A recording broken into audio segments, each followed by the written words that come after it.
ஒரு சின்ன இன்ட்ரெஸ்டான vlog பார்க்கலாங்களா? காலையில் நேரத்துலேயே அம்மா ஊருக்கு கிளம்பிட்டோங்க. மோஸ்ட்லி எப்பவுமே வந்து ஈவினிங் தான் போவோம். அன்றைக்கி ஒரு சின்ன ஒர்க் இருந்துச்சு, அதனால காலையிலேயே நேரத்தில் கிளம்பிட்டோம். அன்றைக்கி கிளைமேட்டுமே ரொம்ப சூப்பராக இருந்துச்சுங்க. என்னதான் கிளைமேட் சூப்பராக இருந்தாலுமே இப்போ வந்து எனக்கு ட்ராவலிங் வந்து அவ்வளோ கம்ஃபர்ட்டாக இருக்கிறது இல்லை. காரில் எங்கேயாவது ட்ராவல் பண்ணாலே வாமிட்டிங் சென்ஸ் வந்துடுது. ப்ரெக்னென்சிக்கு முன்னாடியெல்லாம் இப்படி இல்லைங்க. ஆஃப்டர் ப்ரெக்னென்சிக்கு அப்புறம் தான் ட்ராவலிங் வந்து அவ்வளோ ஒத்து வரதில்லை. உங்களுக்கு இப்படி தானான்னு மறக்காமல் கமெண்ட்ஸில் சொல்லுங்கள். அன்னைக்கு காலையில் வெயிலுமே பெருசாக இல்லைங்க, அதனால ட்ராவல் பண்ண டயர்டே தெரில, எனர்ஜி இருக்க மாதிரி தான் இருந்துச்சு. அதனால கிச்சன் க்ளீன் பண்ணலான்னு வந்துட்டேன். மோஸ்ட்லி ஊருக்கு வந்தால் டயர்டாகாமல் இருந்தால் வந்தோடனே க்ளீனிங் ஒர்க் ஸ்டார்ட் பண்ணிடுவேன். பாப்பாவை தூங்கிட்டு இருந்தா வெந்திரிக்கிறதுக்குள்ளே இந்த ஒர்க்கெல்லாம் பார்த்துக்கலான்னு பார்த்துட்டு இருந்தேன். அம்மா வீட்டு கிச்சன் வந்து ரொம்ப சிறுசு தான். எவ்வளோதான் க்ளீன் பண்ணி வச்சாலுமே ஜாமானெல்லாம் கொஞ்சம் நிறையா இருக்கனால அது எப்போவுமே கொஞ்சம் கசகசன்னு தான் தெரியும். கிச்சனில் வெளிச்சமுமே பெருசாக இருக்காதுங்க. மிஞ்சி போனால் 2-3 பேர் நின்று கிச்சனில் சமைக்கலாம், அந்த அளவுக்கு தான் கிச்சன் சைஸும் இருக்கும். அதனால் எனக்கு பெருசாக ஃபோன் வச்சு கரெக்டாக ஆங்கிள் பார்த்து எடுக்கிறதுக்கு ஸ்பேஸ் பத்தலை. இருந்தாலும் நான் என்னால் முடிஞ்ச அளவுக்கு எடுத்திருக்கேன். கண்டிப்பாக உங்களுக்கு இந்த வீடியோ பிடிக்கும்னு நினைக்கிறேன். கிச்சனை டீப் க்ளீன் எல்லாம் பண்ணலிங்க, திங்ஸை மட்டும் கரெக்டாக ஆர்கனைஸ் பண்ணி வச்சுட்டேன். ஊர்லேருந்து வரப்போ கத்திரிக்காயும் கொஞ்சம் மாங்காயும் கொண்டு வந்திருந்தேன், அதெல்லாம் எடுத்து வச்சுட்டு இருந்தேன். पमगमत मगरि सनि रिसा गम सनि सधनि मद गमरि गसा निस ध निस निस माग ग निस पम मग सनि स गमग रि द मम ग गम ग गमरि ग निरि नि गरि मगरि सा पमध मनि धनि मद गमरि गसा மலர்கள் கேட்டேன் வனமே தந்தனை தண்ணீர் கேட்டேன் அமிர்தம் தந்தனை எதை நான் கேட்பின்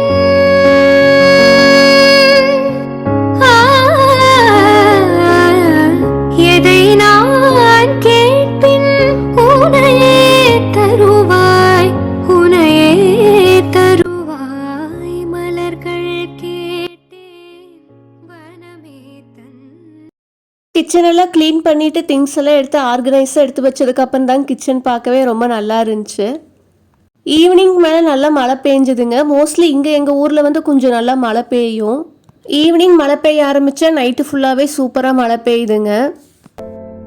சொன்னாலும் கேட்பதில்லை கன்னி மனது ஒன்றை மறைத்து வைத்தேன், சொல்ல தடை விதித்தேன், நெஞ்சை நம்பியிருந்தேன், அதை வஞ்சம் செய்தது.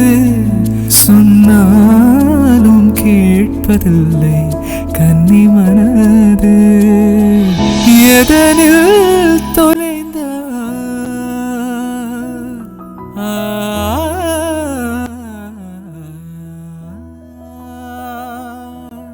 ஈவினிங் அப்பா சிக்கன் எடுத்துகிட்டு வந்திருந்தாருங்க. நைட்டு டின்னருக்கு நாட்டுக்கோழி வறுவலும் நாட்டுக்கோழி குழம்பு தான் மெனு பிளான் பண்ணியிருந்தேன். எப்போவுமே வந்து சிக்கனை வந்து வெளியே தான் வாஷ் பண்ணுவேன். அன்றைக்கி வெளியே மழை பெஞ்சிட்டு இருந்துச்சு, அதனால உள்ளே வாஷ் பண்ணிவிட்டு தண்ணி மட்டும் வெளியே ஊற்றிட்டேங்க. சிக்கனெல்லாம் நல்லா வாஷ் பண்ணி எடுத்து வச்சுட்டேன். சூப்பரான நாட்டுக்கோழி வறுவல் பார்க்கலாம் வாங்க. ஒரு பேனில் 2 ஸ்பூன் கொத்தமல்லி, 1 ஸ்பூன் சீரகம், 1/2 ஸ்பூன் மிளகு எடுத்து நல்லா ட்ரை ரோஸ்ட் பண்ணி வறுத்துக்கோங்க. எண்ணெய் எதுவும் ஆட் பண்ணாமல் நல்லா வறுத்து எடுத்துக்கோங்க. கூடவே 2 பட்டை, 2 கிராம்பு, 1/2 ஸ்பூன் சோம்பு போட்டுக்கோங்க. நல்லா மணம் வர வரைக்கும் வறுத்து எடுத்துக்கோங்க. கூடவே கொஞ்சம் கருவேப்பிலை ஆட் பண்ணி அதுவும் நல்லா பொரியிற வரைக்கும் நல்லா ட்ரை ரோஸ்ட் பண்ணி எடுத்துக்கோங்க. இதெல்லாம் வந்து கரிஞ்சிடக்கூடாது, நல்லா மணம் வர வரைக்கும் வறுத்தெடுத்தா போதும். இதை வந்து ஒரு பிளேட்டில் மாற்றி வச்சுக்கோங்க. இதெல்லாம் ஆறுனதுக்கப்புறம் மிக்ஸி ஜாரில் போட்டு நல்லா பொடி பண்ணி எடுத்துக்கோங்க. இதுதான் வந்து வறுவலுக்கே நல்ல ஒரு ஃப்ளேவர் கொடுக்கும். அதே பேனில் நல்லெண்ணெய் ஆட் பண்ணிக்கோங்க. நல்லெண்ணெய் வந்து கொஞ்சம் நிறையாவே விட்டுக்கோங்க. இந்த வறுவலுக்கு வந்து நல்லெண்ணெய் ஆட் பண்ணால் தான் சூப்பராக இருக்கும், ஃப்ளேவர் வந்து ரொம்ப நல்லா இருக்கும். 10 காஞ்ச மிளகாய் வந்து இது மாதிரி விதை நீக்கி தனியாக எடுத்து வச்சுக்கோங்க. அந்த எண்ணெயில் நல்லா பொரிய விட்டுருங்க. இந்த வரமிளகாயோட காரெல்லாம் அந்த எண்ணெயில் இறங்கணும், அது கறியோட மிக்ஸ் ஆகி வரப்போ ரொம்ப சூப்பராக இருக்கும். ஒரு கொத்து கருவேப்பிலை ஆட் பண்ணிக்கோங்க. கருவேப்பிலை நல்லா எண்ணெயில் பொரிஞ்சதுக்கப்புறம் சின்ன வெங்காயம் வந்து ஆட் பண்ணிக்கோங்க. சின்ன வெங்காயம் வந்து நிறைய ஆட் பண்ணிக்கோங்க. வரமிளகா, சின்ன வெங்காயம் இதுதான் இந்த வறுவலோட மெயின் ஹீரோங்க. சின்ன வெங்காயம் வந்து நல்லா வதங்கிடணும். கண்டிப்பாக சின்ன வெங்காயம் தான் ஆட் பண்ணணுங்க. பெரிய வெங்காயம் ஆட் பண்ணால் அது வந்து டேஸ்ட் நல்லா இருக்காது. இந்த ஸ்டேஜில் மஞ்சத்தூள் கொஞ்சம் ஆட் பண்ணிக்கோங்க. எங்கிட்ட வந்து மஞ்சத்தூள் இல்லை, அதனால நான் ஆட் பண்ணல. இஞ்சி பூண்டு பேஸ்ட் வந்து 2 ஸ்பூன் ஆட் பண்ணிக்கோங்க. இதோட பச்சை வாசனை போகிற வரைக்கும் நல்லா எண்ணெயில் வதக்கி எடுத்துக்கோங்க. 2 தக்காளி இது மாதிரி கட் பண்ணி ஆட் பண்ணிக்கோங்க. எண்ணெயில் தக்காளி வந்து நல்லா வதங்கிடணும். அதுக்கு தேவையான அளவு உப்பு ஆட் பண்ணி நல்லா வதக்கி எடுத்துக்கோங்க. உப்பு போட்டு வதக்குனீங்கன்னா சீக்கிரம் வதங்கிடும். கறிக்கு தேவையான அளவு உப்புமே இந்த ஸ்டேஜில் ஆட் பண்ணிக்கலாம்.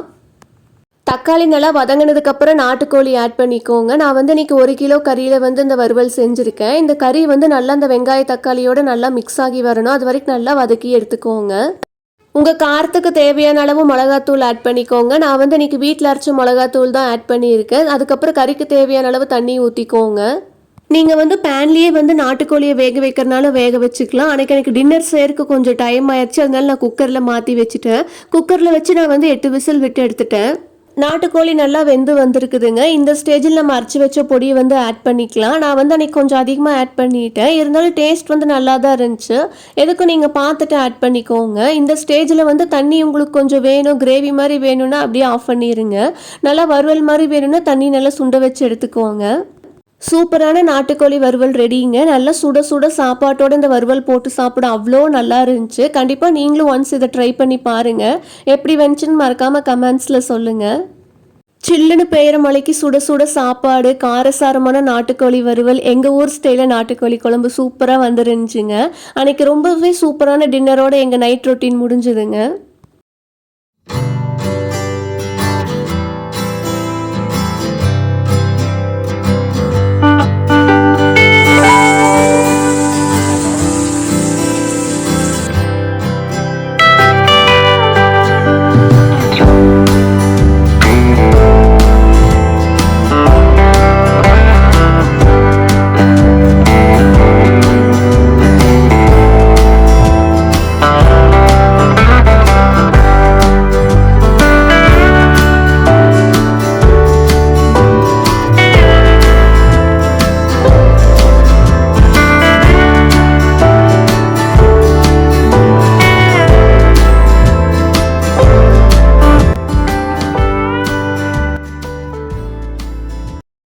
நெக்ஸ்ட் டே ஈவினிங்லேருந்து vlog கண்டினியூ ஆகுதுங்க. அன்றைக்கி எங்கள் ஊரில் சூப்பராக மழை பெஞ்சுது. நானும் பாப்பும் நல்லா மழையை என்ஜாய் பண்ணிகிட்டு இருந்தோம். அன்றைக்கி ஈவினிங் சூடான காஃபியெல்லாம் போட்டு குடிச்சிட்டு கிளைமேட் என்ஜாய் பண்ணிகிட்டு இருந்தோங்க. அதை வந்து ஷார்ட்ஸ்லேயே ஆட் பண்ணிட்டேன். அதனால் இந்த வீடியோவில் வந்து இன்க்ளூட் பண்ணலீங்க. அன்றைக்கி நைட்டு டின்னருக்கு கார பணியாரம் தேங்காய் சட்னி தான் மெனு பிளான் பண்ணியிருந்தேன். பணியாரத்துக்கு தாளிப்பு கொடுக்குறப்போ நிறைய உளுத்தம் பருப்பு, கடலைப்பருப்பு ஆட் பண்ணிக்குவோங்க. அது வந்து சாப்பிட்றப்போ வாயில் கடிப்படுறப்போ ரொம்ப நல்லா இருக்கும். எப்பவுமே நான் வந்து பணியாரம் சுடுறப்போ மாவில் கொஞ்சம் தேங்காய் ஆட் பண்ணிக்குவோங்க. நீங்களுமே ட்ரை பண்ணி பாருங்கள், சூப்பராக இருக்கும். அன்றைக்கி டின்னர் வந்து என் தங்கச்சி தான் செஞ்சுருந்தா. பணியாரத்துக்கு தாளிப்பு மட்டும்தான் நான் கொடுத்துருந்தேன். பணியாரெல்லாம் சாஃப்டாக ரொம்ப நல்லா இருந்துச்சுங்க. சில்லுன்னு பெய்கிற மலைக்கு சுட சுட பணியாரம் சூப்பரான டின்னர் காம்போவாக இருந்துச்சுங்க. கூடவே தேங்காய் சட்னி அட்டகாசமான காம்பினேஷனுங்க. நீங்கள் சொன்னால் நம்ப மாட்டீங்க, எனக்கு மேரேஜ் ஃபிக்ஸ் ஆன சமயத்தில் தான் எங்கள் வீட்டில் ஃபஸ்ட் டைம் பணியாரக்கல் வாங்கினோம். அதுக்கு முன்னாடியெல்லாம் எங்கள் வீட்டில் பணியாரமே சுட்டது கிடையாது. நாங்களாம் பணியாரம் ரொம்ப கஷ்டமான டிஷ் போல் அப்படின்னு அதை ஸ்கிப் பண்ணிடுவேன். பணியாரக்கல் வாங்கினதுக்கப்புறம் தான் அது எவ்வளோ ஈஸியான டிஷ்னே புரிஞ்சுது. இப்போல்லாம் லேசியாக இருக்க டைமில் அடிக்கடி பணியாரம் தான் செஞ்சிட்ருக்கேன். இது நெக்ஸ்ட் டே ஈவினிங் எடுத்த vlogங்க. அன்றைக்கி ஈவினிங் மேலே ஹேர் வாஷ் எல்லாம் பண்ணி ரெடி ஆகிட்டு இருந்தேன். அன்றைக்கி ஷார்ட் வீடியோ ஷூட் பண்ண வேண்டிய வேலை கொஞ்சம் இருந்தது. அதனால லாங் வீடியோ பெருசாக ஷூட் பண்ண முடியலைங்க. ஹோப் உங்கள் எல்லாருக்கும் இந்த வீடியோ பிடிச்சிருக்குன்னு நினைக்கிறேன். நம்ம வீடியோஸ் எல்லாம் பிடிச்சிருந்தா நம்ம சேனலை மறக்காமல் சப்ஸ்கிரைப் பண்ணி வச்சுக்கோங்க. வீடியோ எப்படி இருந்துச்சுன்னு கமெண்ட்ஸில் சொல்லுங்கள். நீங்கள் பண்ணுற ஒவ்வொரு கமெண்ட்டும் தான் என்னை ரொம்ப மோட்டிவேட் பண்ணும். ஸோ மறக்காமல் கமெண்ட் பண்ணுங்கள். தேங்க்ஸ் ஃபார் வாட்சிங். Keep supporting me.